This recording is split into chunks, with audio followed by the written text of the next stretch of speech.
Buenas noches de nueva cuenta. Un gran gusto estar con ustedes esta noche. Y hoy voy a dar una plática que desde el aspecto filatélico va a ser muy corta, pero sin embargo creo que es una historia interesante que probablemente la mayoría de ustedes la desconocen. Me atreví a ponerle este título a la charla de esta noche de las Malvinas Mexicanas porque hay dos o tres aspectos en los cuales hay algún paralelismo con el conflicto que existe entre Argentina e Inglaterra. En su momento México lo tuvo con Francia. Y esta noche quiero contarles cómo le fue a México en ese conflicto. Entonces, sin darle más preámbulo a esto, vamos a empezar con la charla de esta noche y vamos a hablar de una pequeña isla que el día de hoy es un territorio de ultramar de la República Francesa. ¿Cómo llegamos a eso?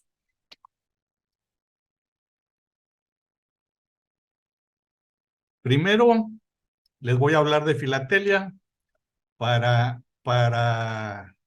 cubrir eso, palomearlo y darles una idea. Todos van a ser expertos en la filatelia isla de Clipperton en unos segundos.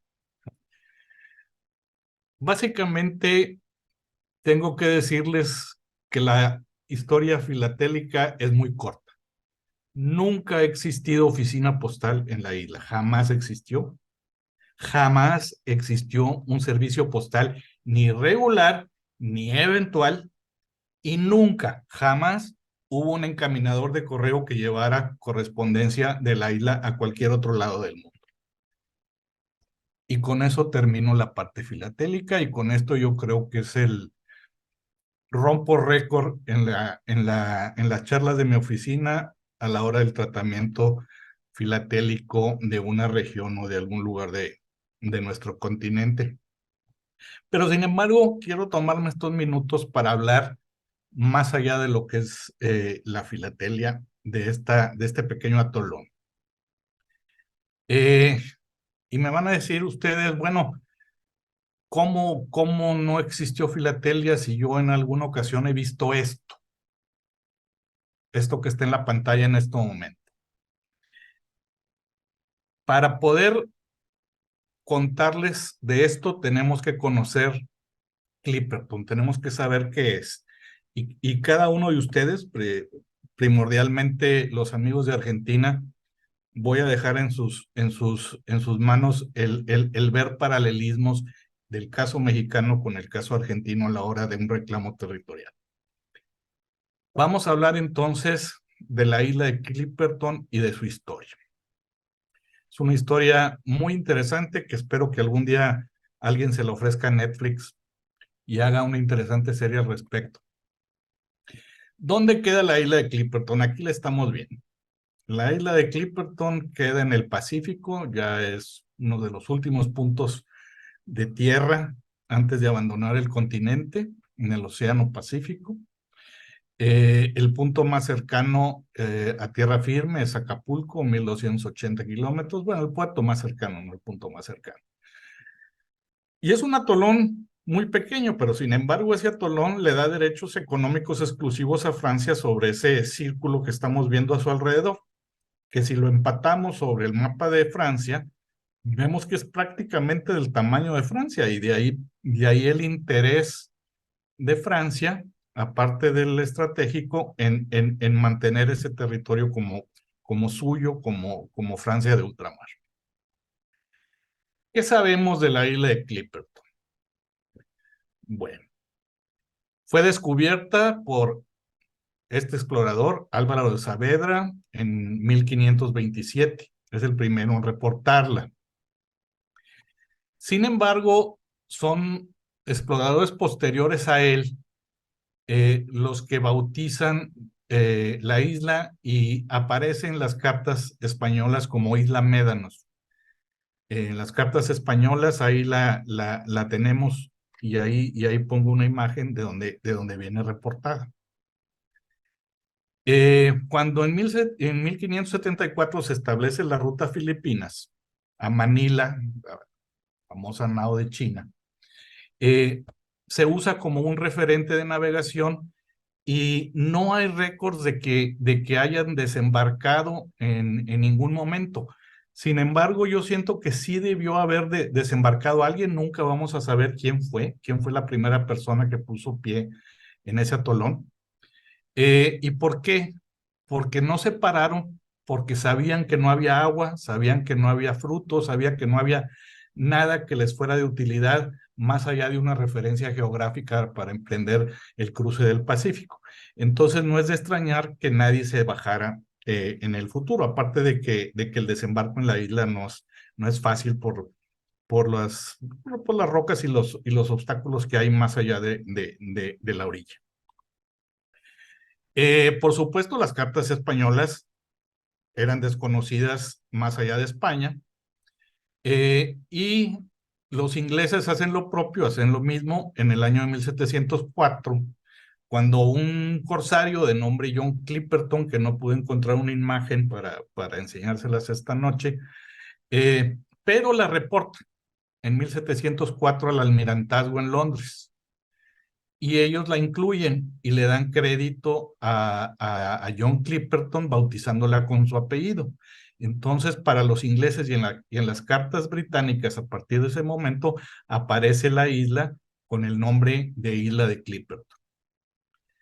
Los españoles no compartían cartas, los ingleses no compartían cartas, los franceses no se toparon con ella hasta el año de 1711, cuando navegantes que llegaron en buques con su bandera hacen lo mismo y se incluyen las cartas de navegación francesa y ellos la bautizan como Isla de la Pasión.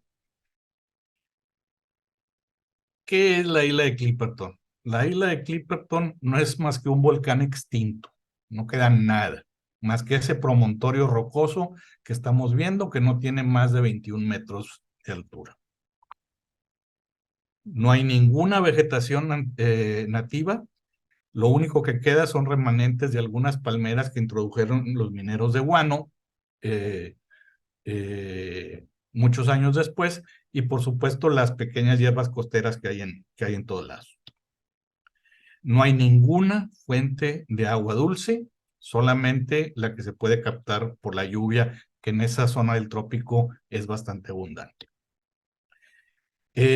Y a la hora que hablo de lluvia, esa lluvia mezclada con el guano, escurriéndose a esa laguna, la hace, por supuesto, tóxica, con altos niveles de minerales. No quiero imaginarme el olor de esa laguna, pero ha de haber sido terrible para esos pobres mineros que trabajaron en el atolón.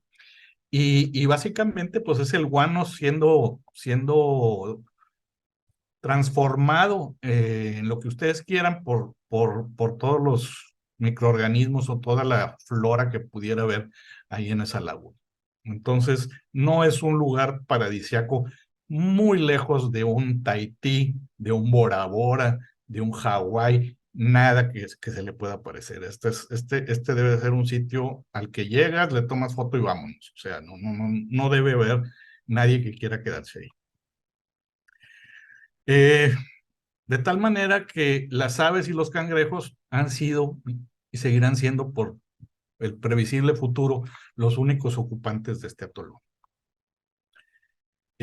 Por si se quieren dar una idea del tamaño, a una persona caminando le tomaría aproximadamente 2 horas y media darle la vuelta completa. Bueno, entonces, ¿cómo empieza la lucha por este atolón?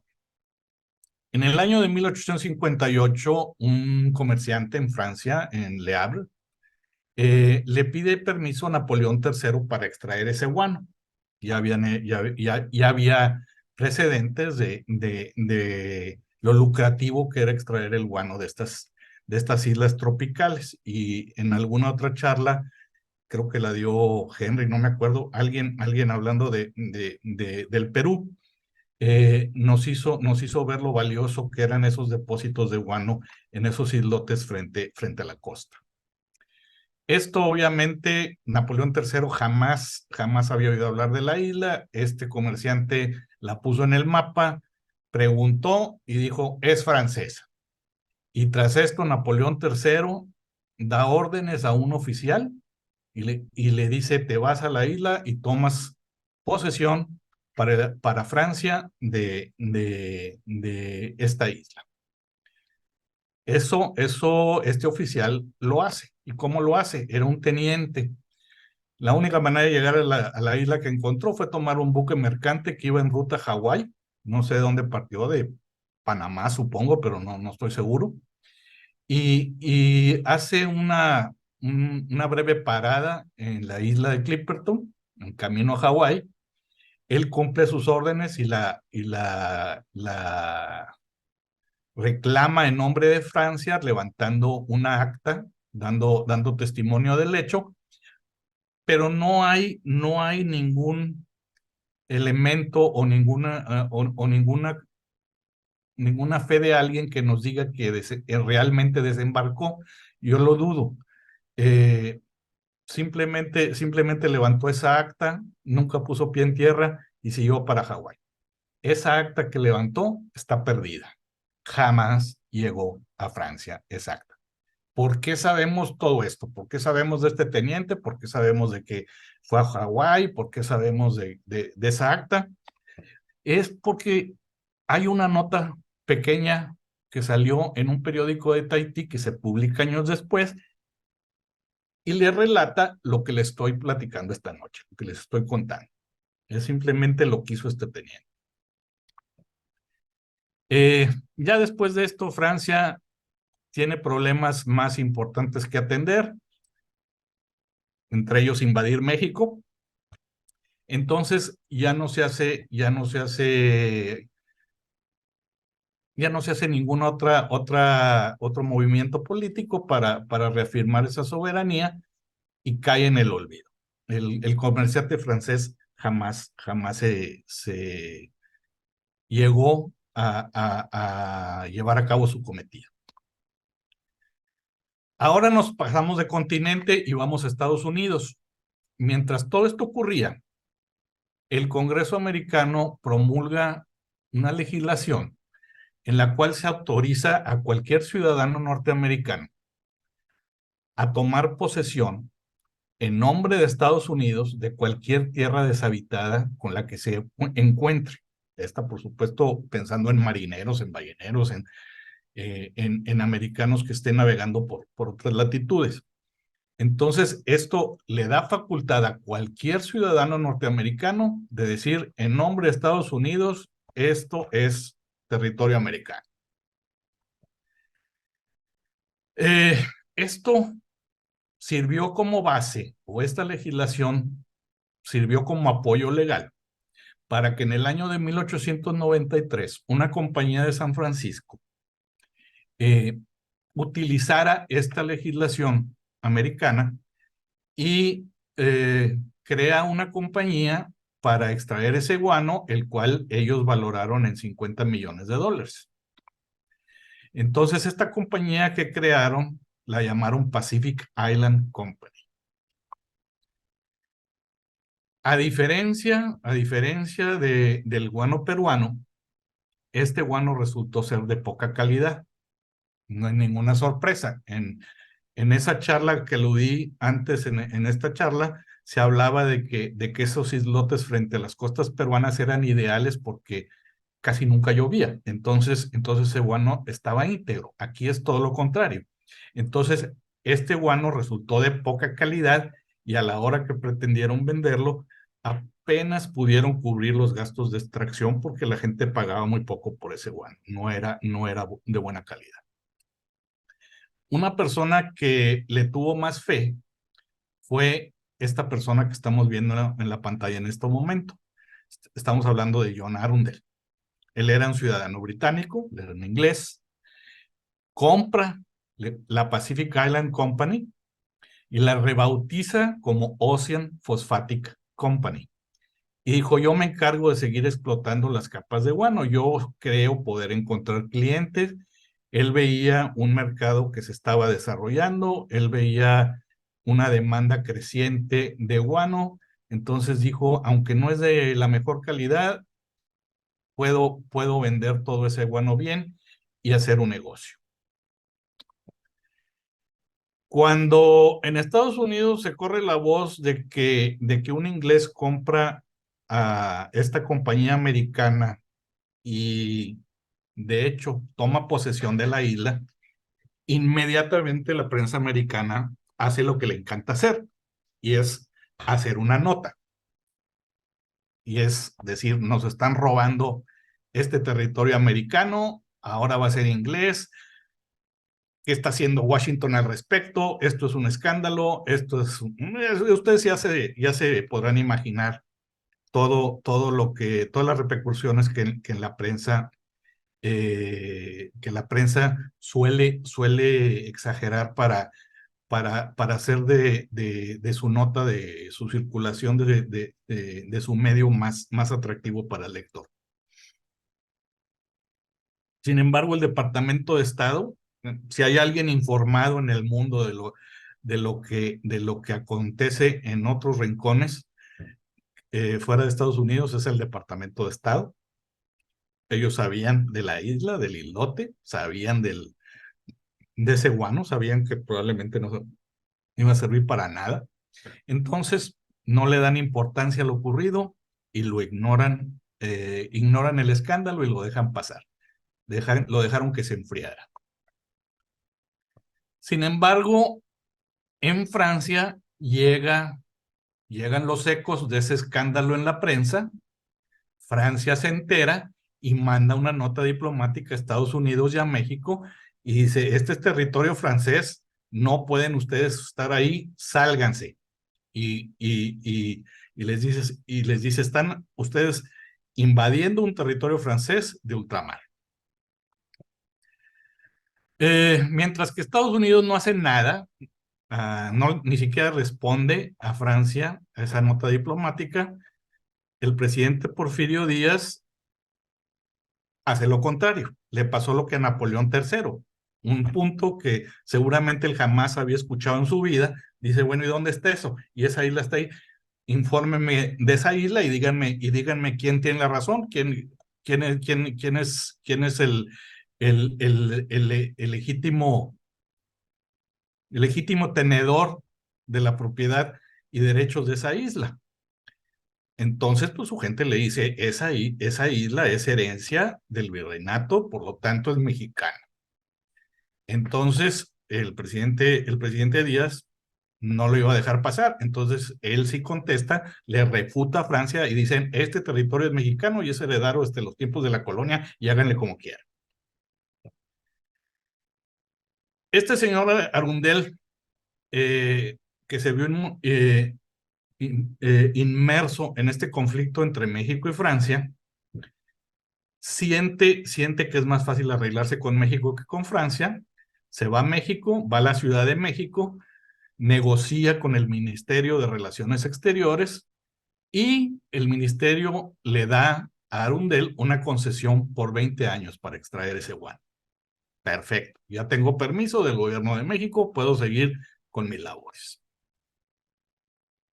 El presidente Díaz no iba a ser como Napoleón III, que nada más iba a mandar un teniente a levantar un acta, para nada. Porfirio Díaz manda un destacamento militar a tomar posesión de la isla físicamente y además ordena que se construya un faro. Y aquí lo estamos viendo. Eso ocurrió en el año de 1906. Por su parte, Arundel construyó un muelle, rieles de transporte y alojamiento para 6 mineros, que fueron los encargados de extraer ese guano. Aquí vemos cómo los mineros pudieron sembrar esos cocoteros, creándole una defensa alrededor de los cocoteros para que los cangrejos no se comieran la palmita que estaban haciendo. Entonces hicieron como unas murallitas para defender a las palmeras y por eso quedan las palmeras que quedan y tenemos ahora los remanentes de esas palmeras. Sin embargo, lástima para el señor Arundel, en 1910 se rinde. No pudo ya encontrarle comprador a ese guano. No había compradores, se cansó de hacerle la lucha y dijo, hasta aquí llegué, y en 1910 cesa las operaciones. Aún estaba la guarnición de soldados mexicanos resguardando la isla. Dentro de los arreglos que tenía con Arundel es que se le proveyera a los soldados de los suministros que necesitaban. Desde San Francisco con los cargamentos que recogían ese guano. Cuando los mineros se van, entonces fue responsabilidad de la Armada Mexicana el mantener ese destacamento en la isla, que por obvias razones la siguieron manteniendo ahí, y ese destacamento era surtido 2 veces al año con provisiones que llegaban desde el puerto de Acapulco. ¿Qué pasa? Pues la Revolución Mexicana. Entonces, en 1914, cae el gobierno de Victoriano Huerta, hay un caos en todo México, nadie se iba a preocupar de estos pobres desafortunados que se quedaron atascados en la isla y ya no llegaron más suministros. Aquí vemos una imagen de la isla reciente y vemos allá esos cocoteros que sembraron esos mineros en su momento. El 28 de febrero de 1914 encalla una goleta estadounidense de nombre Nokomis y entonces ya existía el radio.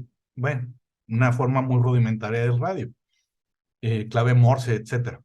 Pero el buque USS Cleveland es mandado a ir a recoger, a tratar de desencallar esa goleta, y aprovecha la ocasión para decirle al destacamento de soldados mexicanos que estaban ahí lo que estaba pasando en México. Y les dijeron, vénganse, los evacuamos, los sacamos de aquí, de esta isla. Sin embargo, el comandante de la guarnición, como buen militar, dice, yo tengo órdenes de permanecer aquí y mientras no reciba órdenes de mis superiores, aquí me quedo. Y decide permanecer en la isla y confiar en que pronto llegarían esos suministros. Cuando esto ocurre, aún tenían provisiones para otros 5 meses. Pero el siguiente barco que llegó a la isla de Clipperton tardaría en llegar un poco más de 3 años. Entonces, ustedes imagínense esos 3 años en esa isla. ¿Quién era el comandante? Era un militar que prometía mucho, nativo de Orizaba, en el estado de Veracruz, el capitán Ramón Arnaut. Entonces tenía 29 años. Aquí lo vemos en un uniforme militar de la época. Y a la isla, en ese momento, estaban no solamente los soldados, sino algunos de ellos habían llevado a su familia, de tal manera que quedaron varados 19 hombres, 6 mujeres y 6 niños, que eran las esposas e hijos de algunos de los soldados, incluyendo la esposa del capitán Arnaud. Y su hijo, que el hijo del capitán Arnaud, a la fecha, al día de hoy, es la única persona que ha nacido en la isla de Clipperton. La única persona que puede decir, yo nací en la isla de Clipperton, esa es mi tierra natal. Aquí lo estamos viendo ya, por supuesto, años después. No creo que tenga muchas memorias de la isla, porque cuando lo sacaron no ha de haber tenido más de 4 o 5 años el niño en ese momento. Pero una expedición que fue a la isla en años ya muy posteriores, lo invitaron a regresar a la isla, aceptó con gusto y pues para él trajo algunas memorias, pero como es de esperarse en un niño tan pequeño, pues no han de haber sido muchas, pero por supuesto que fue con gusto. Aquí es donde les digo que Netflix debe entrar a hacer una miniserie. Eh, Cuando se acabaron esos 5 meses de suministros, ¿de qué sobrevivieron esos soldados, esas mujeres, esos niños? Sobrevivieron de la pesca, de los huevos de aves, y el agua que tomaban era la que podían recolectar de la lluvia, que no falta en esa zona. ¿Qué fue el problema? El problema que no había fuentes de vitamina C, y ya sabemos qué pasa cuando no hay vitamina C. Los 6 cocoteros, ellos sabían qué pasaba cuando no había vitamina C. Los 6 cocoteros que habían entonces produciendo cocos en ese momento, para los mineros, producían un promedio de 2 cocos por semana que eran suficientes solo para alimentar a las mujeres y niños y darle esa vitamina C tan necesaria. ¿Qué trajo como consecuencia? Que el siguiente año 14 de esos habitantes morirían por causas o secuelas de ese escorbuto. Que debe haber sido una muerte muy fea en una isla tan desolada. Esto, lógicamente, provocó la desesperación del capitán y los hombres que estaban ahí en la isla, de manera que en septiembre de 1915, al avistar un barco en el horizonte, en la distancia, lanzaron el bote al agua para tratar de alcanzarlos y que los vinieran a rescatar. Nunca regresaron. ¿Qué pasó con ese barco, con esos hombres que desesperadamente iban remando hacia ese barco en el horizonte? Nadie sabe. Nunca sabremos, pero nunca regresaron. ¿Quién quedó en la isla? En la isla solo quedaron 4 mujeres, los niños y el responsable del faro. El nombre del farero era otro victoriano, Victoriano Álvarez. Mientras que el destacamento vivía en el campamento minero, Álvarez vivía solo en una cabaña que había junto a la roca donde estaba el faro. Obviamente, si era el farero, pues tenía que vivir al pie del faro. Entonces él vivía solo en esa cabaña. Sin embargo, al verse ya como el único hombre sobreviviente en la isla, le entra esa soberbia que no es muy extraña en situaciones como esta, y se autoproclama rey de la isla. Y lo primero que hace es exigir que una menor de edad, una muchacha de 14, 15 años, se vaya a vivir con él, estando ahí la madre de esta muchacha. La madre, por supuesto, protestó, y para darle un ejemplo a las otras mujeres, simplemente se le hizo fácil y la mató a la señora y también mató a la hija. Ha de haber sido una escena pues, muy desagradable.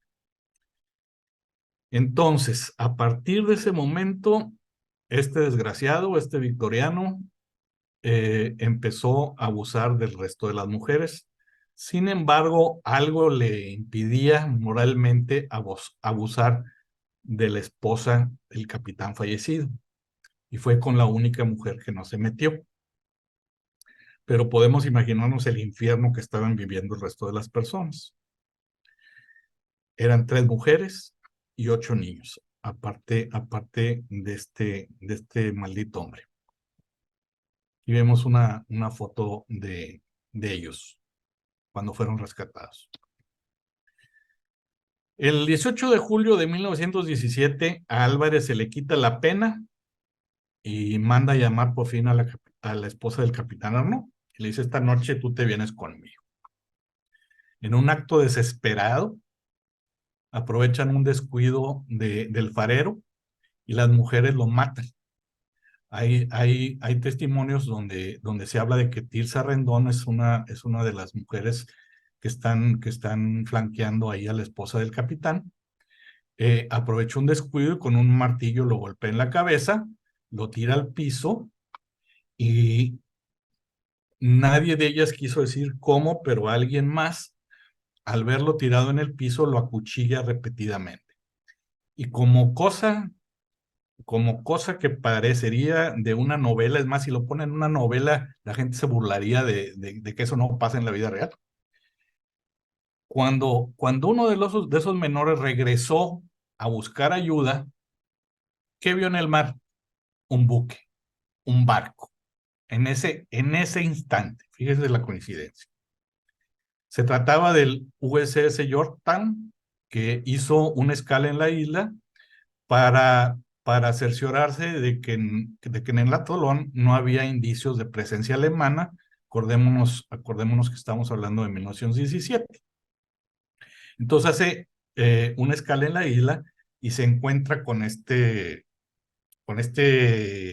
asesinato. Eh, Imagínense ustedes. Entonces, cuando ya se le cuenta al capitán Perrell, el capitán del Yorktown, la historia, se conmueve, entiende la desesperación de las mujeres y de hecho omite registrar esto en la bitácora del barco. Este hecho no quedó registrado, de que encontró un cadáver ahí en la cabaña al pie del faro. Evacúa a los sobrevivientes y los lleva al puerto de Salina Cruz.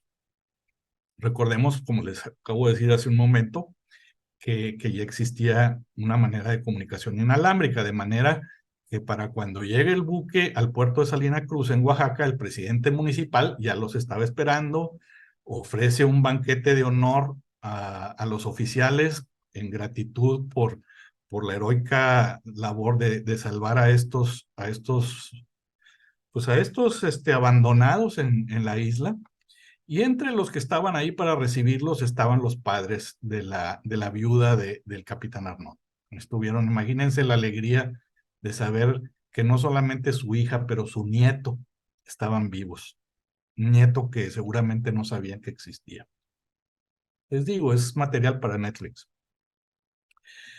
Esta, esta historia no fue conocida hasta décadas después, por obvias razones. Era muy aterradora para las sensibilidades de la época. Pero sin embargo, en algún momento y cuando ya se le quitó el miedo a las mujeres de relatar esa historia y temor a alguna repercusión legal, la contaron y en su momento fue publicada y fue una historia que causó impacto en todo México. Aquí vemos un recorte de un magazine de la época en donde se habla de esta historia justamente. Imagínense ustedes el escándalo que fue en su momento. Y con esto cierro este capítulo, pero vamos a regresar ahora realmente a la parte medular, que es el conflicto de México con Francia sobre la posesión de la isla. Regresamos entonces a lo sustancial de la charla. Eh, Francia jamás cesó en su disputa por recuperar la isla y argumentaba que las cartas españoles eh, tenían un error en la ubicación de la isla. Ciertamente no es, la ubicación de la isla Médanos no es el lugar donde está la isla de Clipperton. Sí había un error en las cartas españolas y los franceses argumentaban que se trataba de las islas Revillagigedo. Quien sabe y quien conoce las islas de Revillagigedo saben que jamás se confundiría la isla de Clipperton por las islas Revillagigedo. En primer lugar, son muchas. Aquí es una isla sola y en las cartas españolas se ve a la isla sola. No hay ninguna otra isla alrededor. Entonces, no había duda de que en las cartas españolas, a pesar de ese error, se estaba hablando de la isla de Clipperton. Sin embargo, los franceses dijeron, no, en las cartas españolas eran las islas de Revillagigedo las que venían anotadas. Confiados, confiados en el gobierno mexicano de lo contundente que era la posición mexicana, el gobierno mexicano acepta en el año de 1909 un arbitrio que define la situación finalmente. Yo también me llevo la mano a la frente. ¿Qué estaba pensando el gobierno del presidente Díaz? Bueno, en ese momento tenía una guarnición ahí apostada en la isla. ¿Qué más posesión podía uno esperar, no? Entonces, pues se sintió con suficientes elementos como para decirle a Francia, es mía y te calles. El siguiente error fue el haber aceptado al rey de Italia, Víctor Manuel III, como árbitro plenipotenciario sobre la determinación de quién tenía razón en el reclamo territorial, y su decisión por acuerdo de las partes era inapelable. Algo inconcebible en estos días, pero bueno, se aceptó en el año de 1909. El rey se tardó 22 años en analizarlo, y el 8 de enero de 1931 el rey de Italia le da la razón a Francia. Pausa para digerir.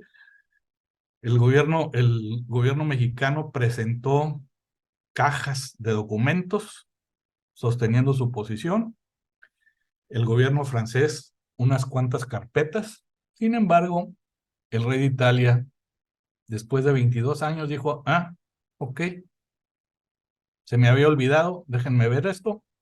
Francia tiene razón.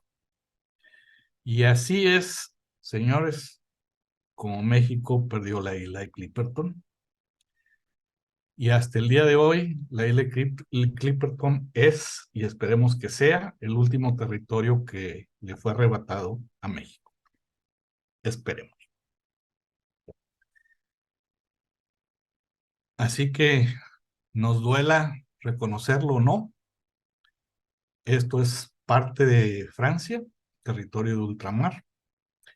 Y aquí tenemos un timbre conmemorativo, lo que se me hace irónico, y si alguien que esté viendo este video lo ve en el futuro y es ciudadano francés y entiende lo que estoy diciendo, me voy a burlar, porque sí ponen el año de 1711 como el año de descubrimiento, pero no le ponen Isla de la Pasión, le ponen Isla de Clipperton.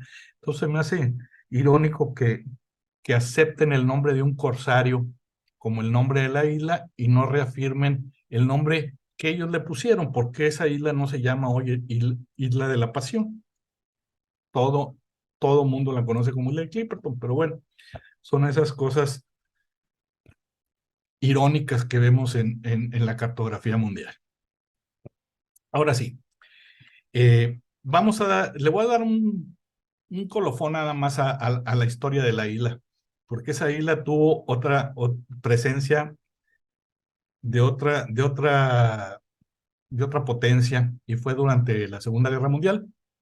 La isla se utilizó básicamente como un almacén de pertrechos, en donde Estados Unidos lo usó como un depósito estratégico en caso de necesidad de defender en algún momento esa parte del Océano Pacífico contra alguna amenaza japonesa, y mucho armamento y provisiones de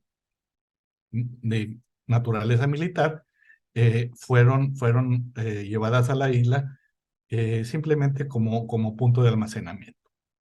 Charles de Gaulle en ese momento protestó con los americanos por ese hecho, porque no le consultaron, pero en típica forma del ejército americano y en esas circunstancias, está bueno, perdón.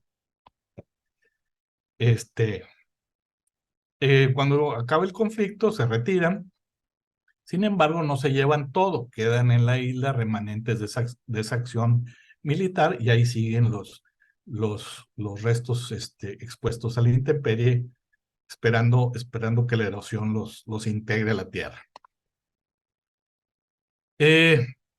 Sí existe material de Clipperton, pero nunca hubo una oficina postal en la isla. Todos son de navíos, de expediciones, todos son de naturaleza 100% filatélica.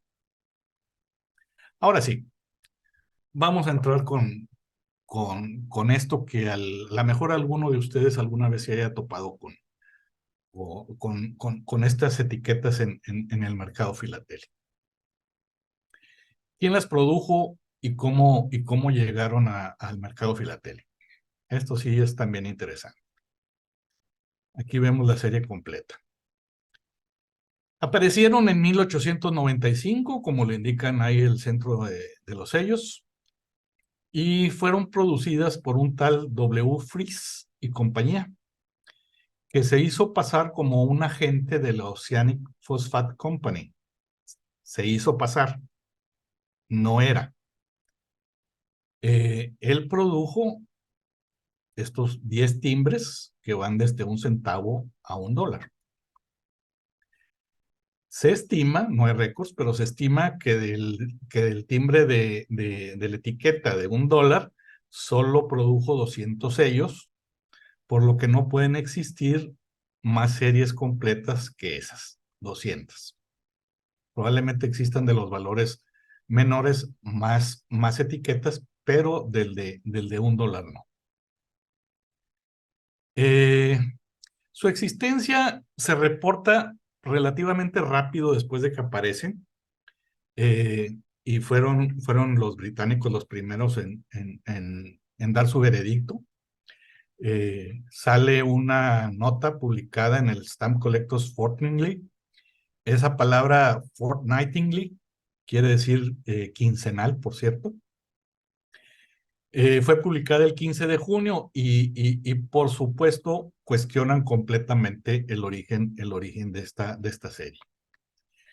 Estados Unidos hace lo propio en la revista Meckel, no sé realmente cómo se pronuncia bien, Mickels, que se publicaba semanalmente en Estados Unidos, y hace lo propio, y en ese artículo las tacha como el más obvio intento de manipulación especulativa. Ellos fueron más allá que los ingleses. Ellos sí llegaron a entrevistar al famoso W. Fries. Y en ese reportaje de la revista, dicen que estos supuestos agentes justifican la existencia de estas etiquetas porque dicen que están en conversaciones con el Servicio Postal Americano para establecer una oficina en la isla y que ellos tienen un acuerdo con la Oceanic Phosphate Company para manejar la correspondencia de los mineros, cosa que era totalmente mentira. Por supuesto, él trató de tratar de introducirlas en el mercado filatélico, y se tomó la molestia de adherirlas a ciertos sobres para justificar su existencia. Y aquí estamos viendo un ejemplo. Alguien se tomó la molestia de hacer un censo y en ese censo reporta la existencia de por lo menos 7 sobres, como el que estamos viendo, 6 piezas, bueno, todas, a excepción de 2, tienen como remitente a W. Fries, y la caligrafía es la misma. Esta es una de las 2 que no traen como remitente W. Fries. Parece ser de McQueen House. No sé en Montana a qué se dediquen, pero por supuesto que es un sobre filatélico. Va enviado a Alemania y enterados de la situación, el correo solamente sella el timbre que es válido para el pago de porte, que es el que estamos viendo abajo al centro. Este es el otro. ¿Qué sabemos de este sobre?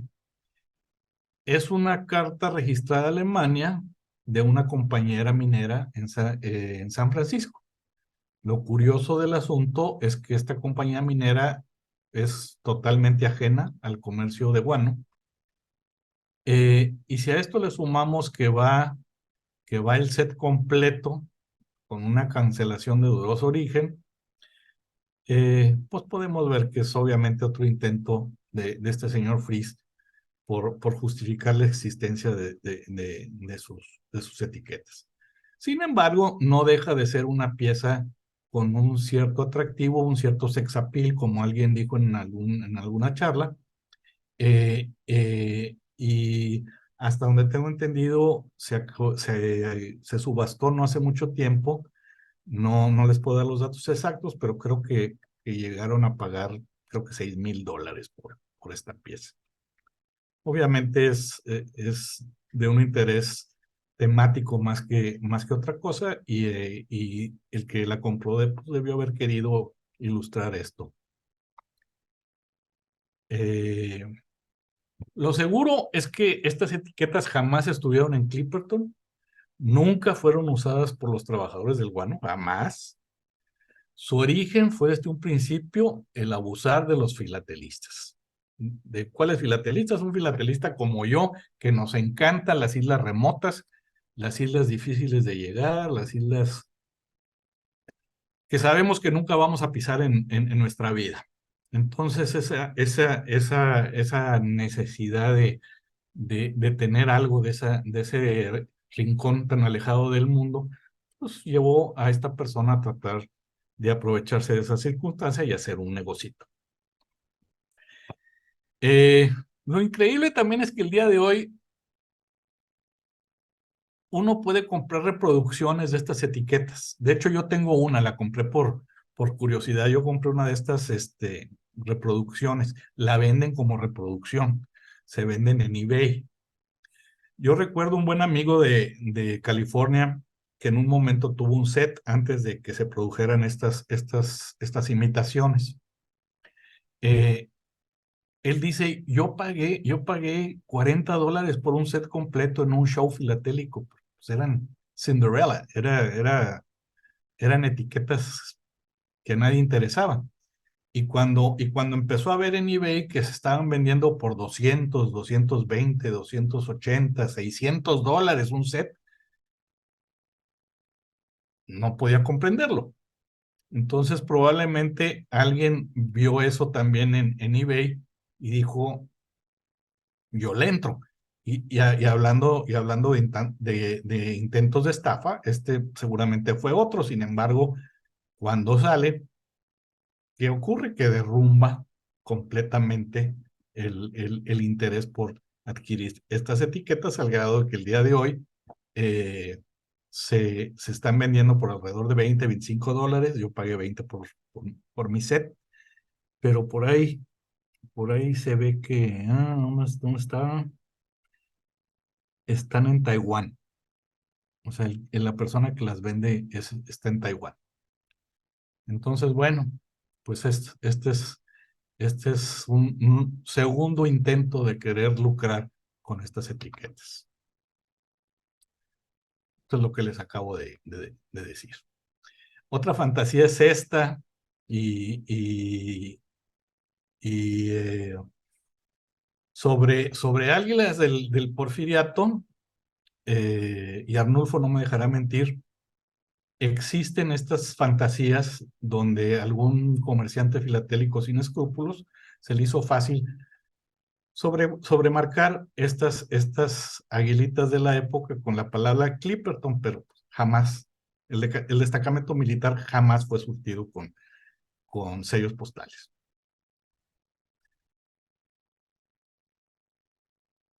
Y si creen que los filatelistas somos las únicas víctimas de esto, pues no. Aquí vemos en el mercado de coleccionables que también existen monedas de la isla de Clipperton para que las usen, pues no sé, los cangrejos tal vez. Si alguien quiere profundizar más sobre la historia que les he contado esta noche, les recomiendo este libro, fue el que yo leí. Ya nada más se consigue como libro de segunda mano. Esa es la mala noticia. La buena noticia es que se consigue muy barato. A mí me costó $4. Y aquí dejo los datos del nombre del libro, como es el libro y el autor. Vale la pena, no solamente toca a profundidad el tema del destacamento militar, sino que hace toda una historia y una reseña de la historia de la isla y la exploración de la isla y de esos navegantes mucho más profundamente que lo que les he compartido esta noche. Y bueno, con esto le doy las gracias a ustedes por su paciencia esta noche y pues no sé, dado que el aspecto filatélico no es demasiado amplio, no sé si exista alguna pregunta que quiera alguno de ustedes hacer al respecto. Gracias, Jaime, qué interesante. Pero fíjate, Henry, la diferencia entre un guano peruano y este guano francés. El agua hace la diferencia. En El las agua islas de Chincha nunca, no llovía y era un horno natural. Ahí eso era una ducha natural, así que todo y, se lavaba. y la lección para Argentina es no cometer los errores que cometió México, por más sólido que sea el expediente justificando la territorialidad de las islas. Y más a nuestro favor, las Islas Malvinas están dentro de la plataforma territorial. Esta está mucho más lejos. Pues mira, al rey le importó muy poco la cercanía o la lejanía. Simplemente dijo es francesa y se acabó. Y Eh, mira, Ja- sí, Jaime, un comentario con respecto a eso. Aquí en Colombia hemos sufrido de esa pereza mental y de esa dejadez de los gobiernos. Y para no ir muy lejos, hace un tiempo Colombia decidió acatar las decisiones de la Corte de la Haya y perdimos más de 200 millas náuticas de mar territorial por una decisión de la Corte de la Haya en un territorio que toda la vida ha sido, digamos, perteneciente a Colombia con registros de la colonia y todas esas cosas. Y bueno, ahí Nicaragua se llevó una tajada y se querían llevar a otro pedazo grande, pero afortunadamente lo echaban para atrás. Pero eso pasa cuando usted se somete a esos litigios y a esos arbitramientos de cortes. Y lo otro es la pérdida de Panamá. Y ese sí fue porque básicamente los gringos le dijeron al gobierno colombiano, nosotros vamos a hacer el canal de Panamá con ustedes o sin ustedes. ¿Quieren estar con nosotros? ¿Sí o no? No, muy bien, nosotros vamos a hacer el canal. Y se llevaron al canal y a Panamá para otro lado. Así que o le gustó o no le gustó. Así es. Y eso seguramente pasó en México, ¿no? Son los mismos gobernantes en que, ese, que en no ese, mo- miran en ese, un en ese poquito más allá, momento, ¿no? en ese momento, yo creo que nunca se imaginaron que se iban a tardar 22 años en tomar una decisión. Y en ese momento había soldados mexicanos, había un faro, o sea, Bueno, estamos ahí, o sea. bueno, en Panamá había gobierno, ejército, que después se pasó a los revolucionarios panameños y toda la cosa. Y finalmente el amigo Roosevelt dijo, contigo o sin tigo, pero yo quiero mi canal y lo voy a hacer. Entonces, le gusta o no le gusta y fuera. Y después de los 25 millones de dólares, Pues eh, acá, ha calentar habido- un poquito el, acá, el dulce.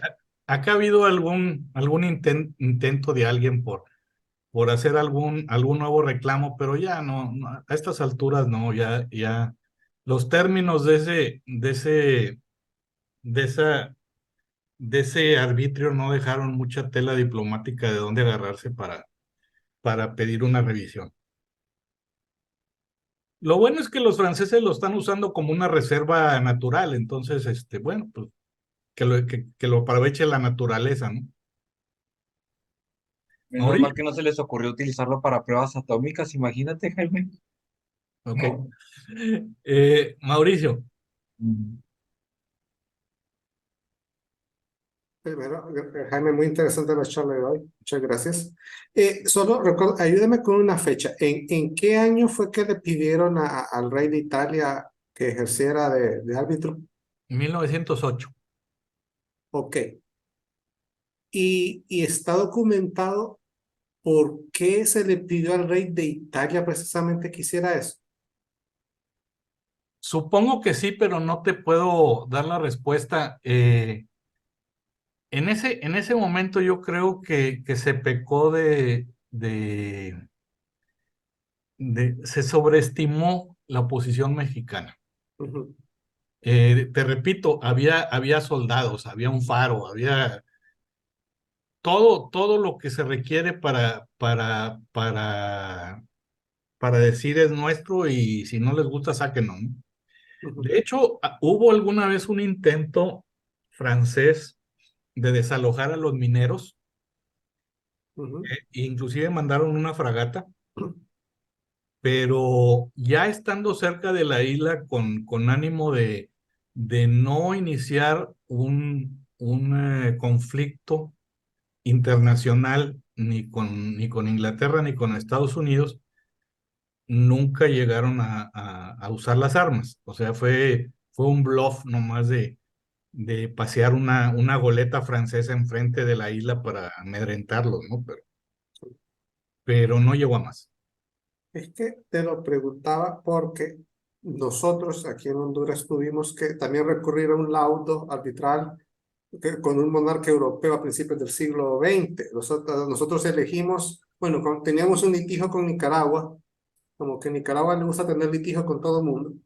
Eh, Tuvimos un litigio con Nicaragua y nuestro árbitro en este caso fue Alfonso XIII, pero no se tardó tantos años. Fue en un año que se resolvió el asunto, pero ese fue antes, ese fue en 1900, el auto del rey Alfonso fue en 1906. Entonces, en el caso nuestro, hasta te voy a compartir la imagen de, tenemos una estampilla con el rey Alfonso. Vamos a ver aquí, Alfonso XIII, ahí está. Y lo que le ayudó a delimitar fue la frontera eh, de Honduras y Nicaragua. Aquí está, aquí está. Fue fijada por el auto en 1906. A lo mejor alguien en México supo de esto y quiso también pedir ayuda en Europa. Pero nosotros teníamos más razones de pedírselo esto al rey de España porque habíamos sido en Honduras y Nicaragua colonias españolas y se le pidió a él y él resolvió rápido. Después que fue ratificado décadas después fue otro asunto, pero me llamó mucho la atención ver que el rey de Italia se tardaba 20 años en, en fallar y, y bueno. De hecho, si recuerdo bien lo que leí en el libro, los franceses no presentaron sus argumentos hasta después de la Primera Guerra Mundial, allá por 1920, por allá. O sea, fueron 12 años en que se tardaron en mandar sus carpetas, ¿no? Ujú, Para entonces ya no había destacamento militar, ya la isla ujú, estaba abandonada, etcétera, etcétera, ¿no? Carlos. sí. Hola, ¿qué tal? No, nada más quería agregar un comentario respecto a lo que acaba de preguntar Mauricio, porque yo he dado esa clase para los chicos de Relaciones Internacionales, Solución Pacífica de Conflictos Internacionales, y ahí revisamos justamente este caso como un ejemplo de arbitraje. ¿Cuál era la razón por la cual en ese entonces se puso como que de moda, digámoslo así, asignar a un monarca europeo para que fuera el árbitro? Las conferencias de paz de La Haya, que se celebraron entre finales del siglo XIX y principios del XX, pusieron de moda justamente esta figura para solucionar los conflictos fronterizos. Entonces, así como en tu caso, en tu país, Mauricio, acá también pues, nos dejamos ir, digamos, por la moda del momento y acudimos.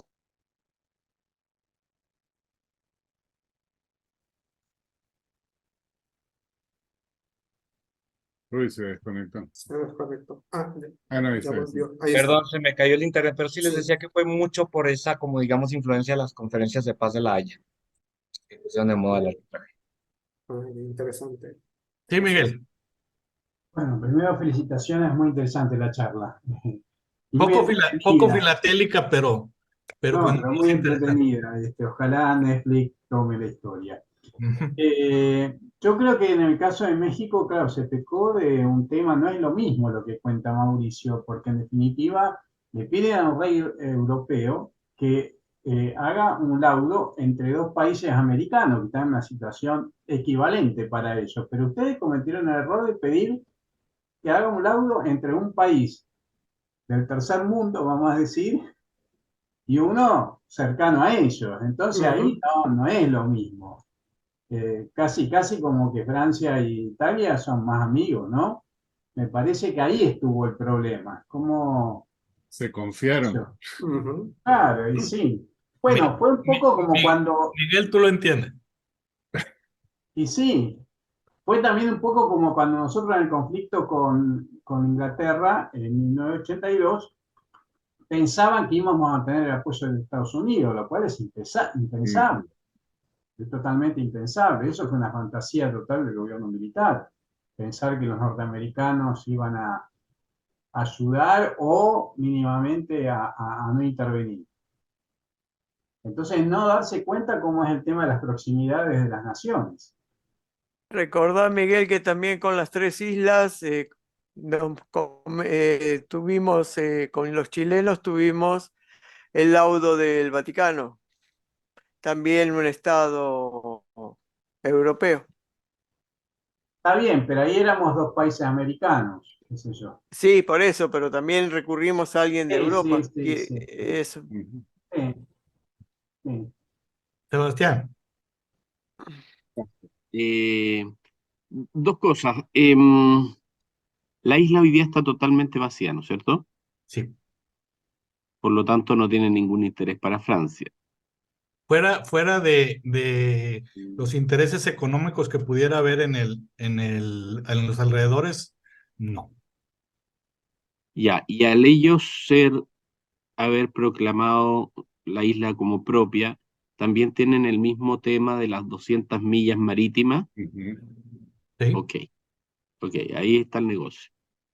Sí, ellos tienen todo ese perímetro y como puse en una de las láminas al principio, estamos hablando de un territorio del tamaño de la propia Francia. Claro, claro. Ah, y ahí lo interesante es que puedes tener la experiencia de poder llegar a un lugar extranjero sin pasaporte. Mira, un amigo de mi hermano que es fanático de los veleros, quiso ir a Clipperton en alguna ocasión como un reto para celebrar no sé qué aniversario de los años que llevaba con el velero. Le tomó 11 días llegar desde Acapulco. Le tomó 11 días llegar en el velero. Estuvo 2 días tratando de poner pie en el atolón. No pudo, o sea, el clima no se lo permitió. Las provisiones se le agotaron, sabían que se iban a tardar otros 11 días en regresar y regresaron sin haber puesto pie en Clipperton. Pero así es el atolón de riesgoso ese desembarco. Miren, Y gracias. Francia tuvo que pasar por el estrecho de Magallanes, estuvo 800 días navegando, estuvo para llegar a esa islita. Fíjate. Por joder. Para joder, sí, la verdad, para joder. Jorge, Sí, oye, Jaime, gracias por la charla. Es muy interesante. Yo había leído y quizás visto algún video de esos rápidos que hacen sobre la isla y cómo la perdió México. Agregando a tu charla sobre Francia, acuérdense que Francia tiene todavía muchos territorios de ultramar. Si los ponen todos juntos, así como Jaime le hizo, tiene una cantidad muy grande, muy grande de en todos los territorios continentes. en todos los continentes, exactamente, en todos los continentes, así que sigue siendo una potencia muy interesante. Por eso, además de ese atolón inhóspito, que quizás no sirve para mucho más que para el área protegida, pero pues quién la protege también, ¿verdad? Hay que tomar eso en cuenta. Y lo segundo, Jaime, me quedé pensando en algo que dijiste casi al inicio, y que fue la última isla que perdió México, o el último territorio que perdió México. Hace poco leí algo que sucedió hace como 25 años. No sé si lo viste en la prensa, creo que salió en la prensa, sobre la isla Bermejo en el Golfo de México. Esa nunca existió. Pero bueno, se discute si existió o no existió. No, ya la UNAM dijo que no existió. La UNAM. La UNAM. Muy bien. Sí, Bueno, no me acuerdo si fue el gobierno de Calderón o el gobierno de Cedillo, de Cedillo. pero Creo que uno de los dos el de Cedillo. le encomendó a la UNAM el hacer esa determinación, porque hay unos arrecifes, el arrecife Alacrán, Alacrán ese sí existe. que no, Eh, sí, que no se encuentra muy lejos, pero es un error en las cartas españolas que viene de muy lejos y no, jamás existió esa isla. Gracias, Jaime. Tengo que cortar, Me, sí. me quedó una duda, me quedó una duda con esa risa, Jorge Weiss.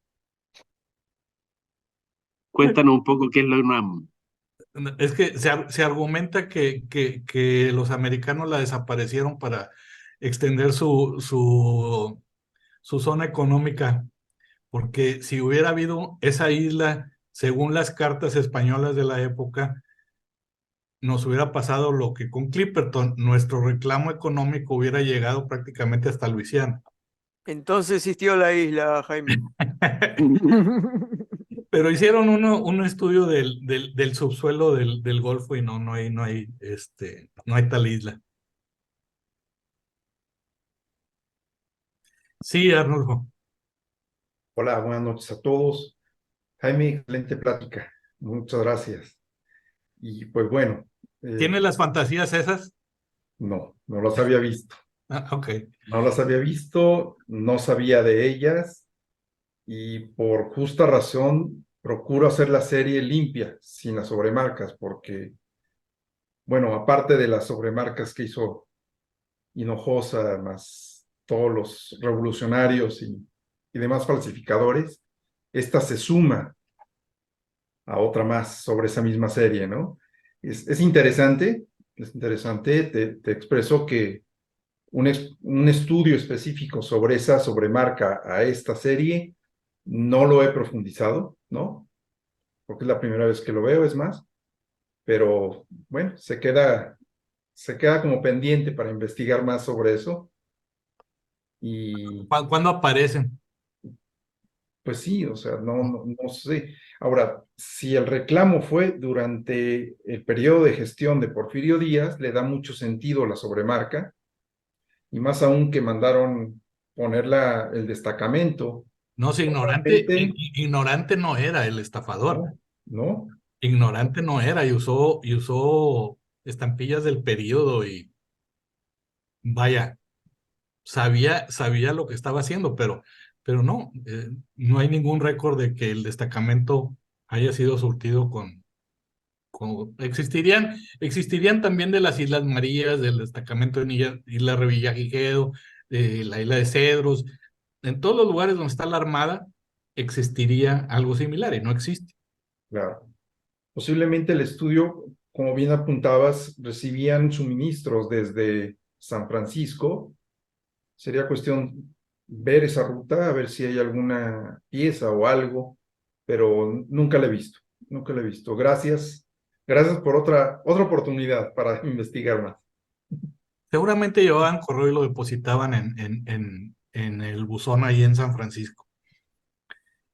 Sí, Mauricio. Gracias. Estaba buscando qué más podía encontrar de Clipperton. Bueno, pero antes, alguien mencionó los territorios franceses en ultramar. Bueno, la que queda grabado, bueno, pues son todos los que están en los círculos rojos. Pues sí, su interés en detener en ellos. Pero estaba viendo que solo lo único que encontré fueron tarjetitas QSLs. Así que de vez en cuando va alguien a hacer transmisiones radiales o a ver qué escuchan. Y un video de Jacques Cousteau. Pero aparte de esto, no he encontrado mucho más de Clipperton. A mí lo que me causa más gracia es de que los franceses acepten el nombre de Clipperton. Eh, bueno, un corsario inglés, o sea, poca poca Poca honra le importancia. rinden a los que a los que ellos aseguran que son los descubridores de la isla, ¿no? Ujú. Pero bien, allá los franceses. Sí, Henry. Sí, solamente voy a compartir mi pantalla porque mientras estaban haciendo todo esto, tiene su parte filatélica, obviamente, ¿no? Encontré que aquí en el Pacific Island Study Circle tiene un marco de la isla de Clipperton. Mira, Fíjate tú. a lo mejor es el que pagó $6,000 por ese ¿Sabes libro. qué? Justo dijiste eso porque como mostraste el sobre y era grande, acá no lo ha puesto, pero mira, el sobre, ¿qué sobre encajaría acá? Me El, parece, el que podría ser. Ese, ¿qué descripción tiene? Para ¿Cómo? ver si ¿se pueden ampliar esas hojas? No, estas no, Ah, pero solo las primeras tienen para ampliar, pero esa en particular no. No sé, solamente las 4 primeras, muy bien. pero Hazle un screenshot, ¿cómo? hazle una copy-paste Screenshot. Lo que puedo hacer también es, espérate, vamos a ver si lo puedo. y la Aumenta pones la en un pantalla. Word. Sí, bueno, Ah, pero no da texto. no da para No, ver, no pero da. sí. Pero bueno, por lo menos tenemos el nombre. el tamaño se ajusta, ¿eh? Ujú. Sí, bueno, hay una de un marco. Oye, ¿qué no será esa que está aquí a un lado, Henry, que está suelta? Ahí está, me parece que No, es esa, Henry. no, pero creo que esa va para la hoja que Podría está ser, ¿no? inmediatamente al lado. Esa iría ahí, ¿no? Ese es de México. Sí, podría ser. No sé. Bueno, por lo menos tenemos el nombre. Y yo no creo que con las facilidades que hay ahora de comunicarse por internet vamos a buscar Lawrence Kimpton. O por lo menos tenemos el estado de Circle de ahí. Ujú. Curiosidad, a ver, uno nunca sabe. Ujú. Ahí Probablemente, listo. probablemente googleamos las mismas imágenes. Ujú. Exacto. Ahí Luis Fernando está con la mano en alto. Gracias. Primero que todo, por supuesto, gracias a Jaime. Yo sí la disfruté mucho. Me parece que más allá de lo filatélico es como para pasar una bonita noche. Y tiene riqueza filatélica. Así que gracias, Jaime. Y espero que no te boicoteen los otros mexicanos. Ve, Claro, yo quiero hacer dos comentarios.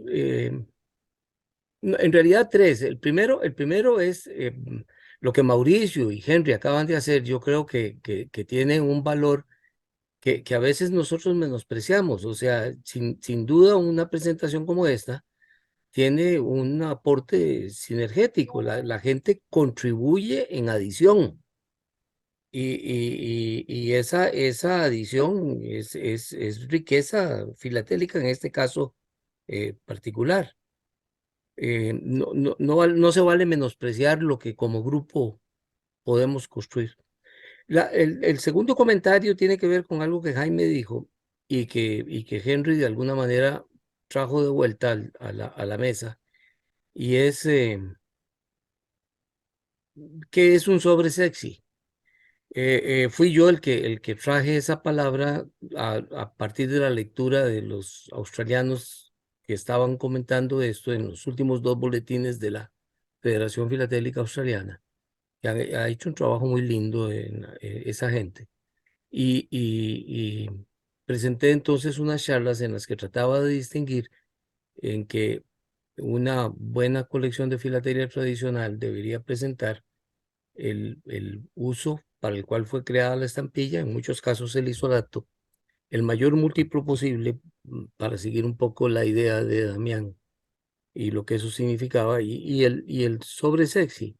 Yo, a partir de esas definiciones y lo que dijimos entonces y dicen los australianos, eh, yo creo que el sobre que nos presentó Jaime es precisamente el no sexy. Es un sobre espantoso, totalmente arbitrario, no se pone en una colección más que por excepción. Y para completar lo que Jaime nos dio como posibilidad, menos en una temática, no cabe en ninguna temática. No es un sobre para temática. O sea, no es un isolato, no es un sobre múltiple y menos es un sobre sexy, ni casi ni es sobre. Pero bueno, está bien. Ni en una temática de aves. No cabe en ninguna temática. No cabe en ninguna. Es más, te afecta negativamente la valoración de la colección temática. Porque en temática no se trata de poner cualquier sobre que tenga una estampilla que tiene lo que estás mostrando. No es así. Es todo lo contrario. En temática hay que escoger los sobres a veces con mucho más cuidado que en las otras clases. Pero Pero sí, bueno, sí puedes incluir Cinderelas de vez en cuando, ¿no? sí, por supuesto que sí. Las Cinderelas, sí. Y con mucho cuidado, pero sí. Este es un caso de esos, ¿no? No. Porque este caso no es de las Cinderelas. Este caso es del uso medio raro de unas que son Cinderelas. No estás mostrando las Cinderelas, estás mostrando el uso medio raro y nada sexy.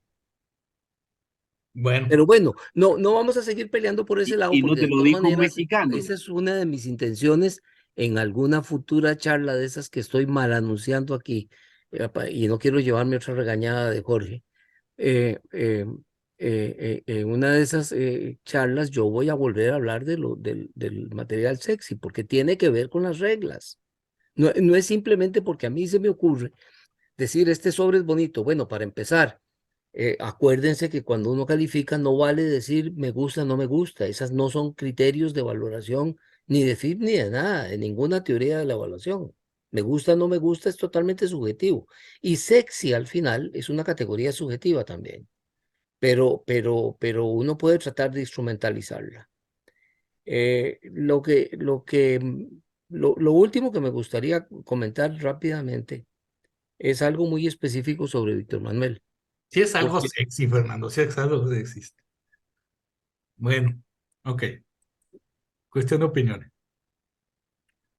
Perdóname. Habría que poner que se pagó $6.000, capaz que le levanta la sexualidad. no, Perdón que te interrumpí. no, tranquilo. El dueño de la charla sos vos, el que te ha interrumpido soy yo, y yo no me llamo, perdón, no iba a decir eso. Vamos a ver. Eh, Víctor Manuel. Dos cosas, bueno, la primera y muy importante es que a veces, cuando nosotros hace unos años en las universidades empezamos a encontrarnos con Wikipedia, empezamos a hacerle la cruz y se la hacíamos a los estudiantes que usaban Wikipedia para hacer sus tesis. Un día de estos mi esposa me recordaba que hoy día ya no solo las copian de una universidad a otra, las tesis, ya no solo las copian de Wikipedia, sino que ponen a la inteligencia artificial LGTB no sé cuál cosa para que se las haga. Entonces, ChatGPT. ¿cómo? ChatGPT. Se me olvida la Pero mera le van a siglas. añadir letras luego. LGBT es otra cosa. Es otra me parece. cosa. Me va a salir una Bueno, entonces, tesis media rara. La... en Wikipedia le hacíamos la cruz. Pero si uno se da cuenta, la desaparición de las grandes enciclopedias, práctica desaparición. Para empezar, la británica hoy día prácticamente se subordinó a Wikipedia. Ustedes pueden seguir este fenómeno en la red. Y además en Wikipedia escribe gente muy seria y escribe bajo condiciones de control muy serios. Hay babosadas, pero en todo lado hay babosadas. Pero en Wikipedia se encuentra uno algunas que realmente valen la pena. Y en el caso concreto de Víctor Manuel, hay por lo menos 3 comentarios que tienen relación con la charla de Jaime. Y lo menciono muy rápidamente, son 3 cosas muy pequeñas, no voy a relatar toda la historia de Víctor Manuel que hace Wikipedia. Uno primero de ellos es que él tuvo una relación con Francia en la cual llegaron a un grado de conformidad en esa relación después de que Francia objetaba la unificación de Italia en Víctor Manuel. Y tiene que ver precisamente con el reconocimiento de fronteras y territorios. La segunda tiene que ver con el papel que Víctor Manuel juega como árbitro, no solo del litigio entre México y Francia, con todo lo que Jaime dice, mal planteado y todo lo que sea, sino con otros litigios en otros territorios del mundo. Él se convirtió en una especie de árbitro profesional y hay por lo menos 3 litigios internacionales grandes que dice Wikipedia, en los cuales él tiene una participación importante y definitoria. igual que el rango que ejerció en México, lo ejerció en esos otros. Y la última no tiene nada que ver con aspectos objetivos, sino tiene que ver con algo que es terriblemente sexy. No, perdón, anti-sexy. Víctor Manuel era un hombre que tenía dificultades serias de carácter físico, de desarrollo físico. Yo no sé si mental, no tengo información, desconozco el dato y Wikipedia, por supuesto, no lo dice. Pero para empezar, sí hay una frase brutal. Dice hijo de primos hermanos, como pretendiendo señalar algo sobre alguna posible tara física. Es hasta de mal gusto la forma en la que está escrito, pero lo interesante no es el que esté escrito así, sino la información que eso nos da. Muy poquito más adelante dice la misma enciclopedia que medía 1,53 m y que siempre estuvo terriblemente avergonzado o lo que fuera, molesto con su estatura y lo que eso significaba en el contexto de las cortes europeas de la época, la construcción de la familia en medio de una situación de amor que parece que era real, la forma en la que él estaba enamorado, cosa rara en las familias reales en que hay ciertos arreglos, pero entonces hay algo en la personalidad y la misma Wikipedia dice introvertido y algo más que no lo recuerdo yo ahorita. Entonces, pueden ver ustedes de que estamos hablando de una personalidad compleja, en una situación compleja, en una familia compleja, en un contexto político muy complejo, mucho más complejo que lo personal, en la cual lo ponen a hacer desde muy temprano, en su relación con Francia y en el contexto europeo, de árbitro de muchas cosas. Y entonces no nos extrañe que tome una decisión que a los mexicanos no los tenga contentos, posiblemente con justicia. Pero bueno, Víctor Manuel es un personaje más del cual tenemos algo que aprender para la historia que Jaime nos contó hoy. Y repito, una lindísima historia, muy disfrutada. Gracias, Jaime. Gracias, Luis Fernando. Héctor. Aún así se casó con Ana Belén, así que algún mérito tiene. Y mira, Benito Juárez medía 1,38, así que poniéndolo al lado era un gigante. Todo es relativo, ¿no? Y Benito Juárez llegó a ser presidente de México, así que... Ahí tiene la altura, ¿ves? Bueno. Y si algo nunca le faltó fue carácter a Benito Juárez. Bueno, es que solo una estatura pequeña, solo con mucho carácter, la puedes compensar. Ahí está al lado del rey Alberto I de Bélgica. Ahora imagínese a Benito Juárez 20 centímetros menos. Chiquito, en serio. Bueno, Así somos los chicos. así es. ¿Alguien más por ahí? No veo a nadie más. Jaime, estuvo muy interesante y ver cómo Gracias a todos. son estas dinámicas, ¿no? Gracias a todos por aguantar. Gracias.